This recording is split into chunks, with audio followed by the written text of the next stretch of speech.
বাবা একটা টুপি নেন, আমি না খাওয়া, আমি কিছু খাবার খাবো। আপনি টুপি বিক্রি করেন? বিক্রি আপনি তো হাঁটতেই পারেন না, বিক্রি করেন কি কিভাবে? করবো? আমি অসহায়, এছাড়া আমার তো কোনো উপায় নেই। তা আপনার পরিবারে কেউ নাই, ছেলে নাই? আমার ছেলে অ্যাক্সিডেন্ট হয়ে মারা গেছে 16 মাস আগে। ছেলে মারা গেছে?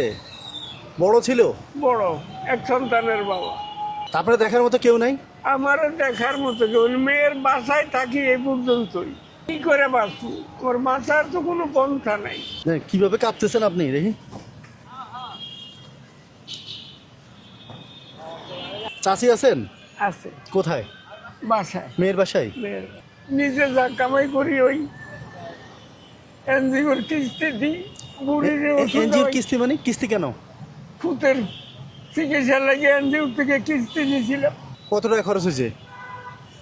ওই হিসাব করতে গেলে 18 লক্ষ টাকা। 18 লক্ষ টাকা খরচ হয়েছে চিকিৎসার জন্য?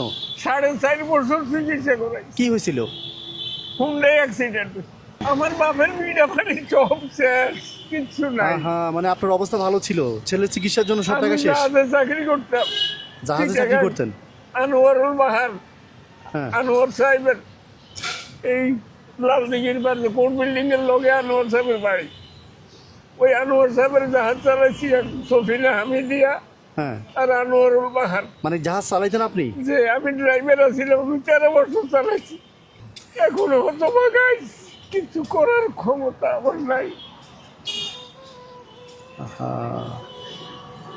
মানে যা সম্বল ছিল সব ছেলের চিকিৎসার জন্য খরচ করে ফেলছেন? জায়গার সম্পত্তি বললো বাবার 16 শতাংশ জায়গা মিটে বাড়িয়েছি, ভাই ভুতুকের কাছে বিক্রি করছি এই চিকিৎসার জন্য?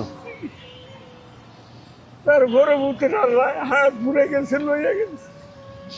মানে ছেলেও পান নাই, সম্পত্তিও শেষ করছেন? এখন বুড়ি অসুস্থ। কেন, ওনার বুড়ি কি? ওই ছেলের জন্য হুম। পাগল হয়ে গেছে, ঠিক মতো খায় না, কাপড় চোপড়ও ঠিক মতো পরনে রাখে না। কত টাকা ঋণ আছেন এখন? এখনো 56,000 টাকা আছে। শোধ করেন কিভাবে? ঋণের জন্য চাপ দেয় না? ঋণের জন্য চাপ দেয়, 1 সপ্তাহ না দিলে 300 টাকা জরিমানা করে। সপ্তাহে কত টাকা? সপ্তাহে 3300। তো এগুলো কোত্থেকে দেন? এই প্রতি বিশুদ্ধ ধরে এই অবস্থায় নতুন অবস্থায় আমি মার্কেটে আপনি কান্দে না, শুনেন শুনেন, মানে কিস্তি টাকা জোগানোর জন্য বাইরে হন রাস্তায়? হ্যাঁ,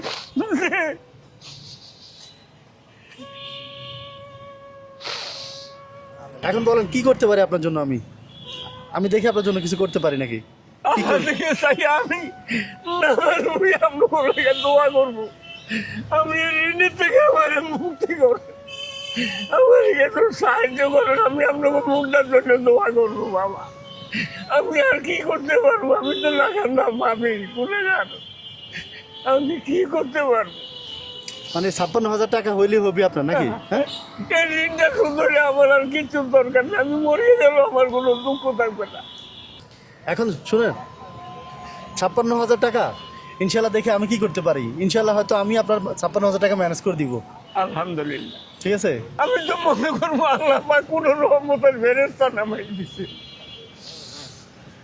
আচ্ছা, বাবা গো, আল্লাহ কোরআনে লেখা লা তাকনাতু মির রাহমাতিল্লাহ। নেন। ওরা তো নিতে পারে না। 1 2 3 4 5 6, এখানে 6,000 আছে, আর কত? 50,000। ঠিক আছে, যদি আমি ম্যানেজ করতে পারি আর কি, আর না পারলে আপনারা জানাবো। ঠিক আছে, ইনশাল্লাহ আমি ম্যানেজ করবো ইনশাল্লাহ। হ্যাঁ, ঠিক আছে। আলহামদুলিল্লাহ। দর্শক, এতক্ষণ আপনারা ওনার ভিডিওটা দেখছেন, ওনার কষ্টের কথা শুনছেন। উনি আসলে ঋণগ্রস্ত হয়েছে ছেলে চিকিৎসা করাতে গিয়ে। তো এখন আপনাদের কারো যদি মনে হয় ওনার পাশে দাঁড়াবেন, আমার সাথে যোগাযোগ করতে পারেন। ভিডিওতে বিকাশ নাম্বার দেওয়া থাকবে, চাইলে ওখানেও সাহায্য করতে পারেন। আর আপনারা যে যা পারেন, 2 টাকা পারেন, 10 টাকা পারেন, আমি আমার পক্ষ থেকে এখানে 6,000 টাকা ওনাকে দিছি, আর বাকি ওনার 50,000 টাকা। আর যদি সাহায্য করতে না পারেন, কষ্ট করে ভিডিওটা শেয়ার করে দেন। ভাড়া দিয়ে দিছি, চলে যান। হ্যাঁ, আলহামদুলিল্লাহ।